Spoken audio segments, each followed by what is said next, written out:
لە شاری کەرکووک هەفتانە چەندین کۆڕ و سیمیناری ئەدەبی پێشکەش دەکرێت، لەمەیاندا چەندین کۆڕ و سیمینار تایبەت بە ناساندنی نوێترین بەرهەمەکانیش سازەکرێت. یەکێک لەو کۆڕانە لەم هەفتەیەدا بۆ ناساندنی یەکێک لە بەرهەمەکانی ئازادی کاکە حەمەڕێک خرا کە نوێترین بەرهەمە شێعرەکانی خۆی بە ناوی پێنووس بە ڕەنگی خۆی ساز کرا.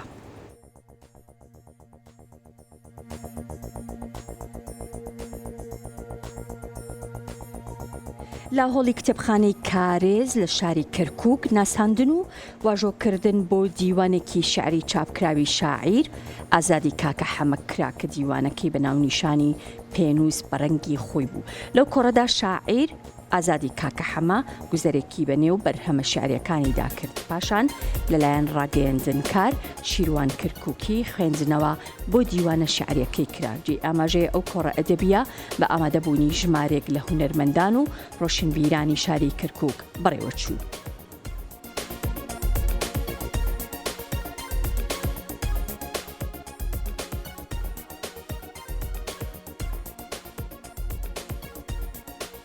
کتێبخانەی کارێز لە شاری کەرکووک هەستاین بە خوێندنەوە و واژۆکردنی دوایین دیوانی شاعیر ئازادی کاکە حەمە بە ناونیشانی پێنووسێ بە ڕەنگی خۆی کە یەکێکە لە قەشەنگترین ئەو دیوانانەی ئەم ساڵ بەرهەمهێنراوە لە شاری کەرکووک و وەکەوە تا ئەیبینن ژمارە زۆر لە نووسەران و ڕەشنبیران ئامادەن.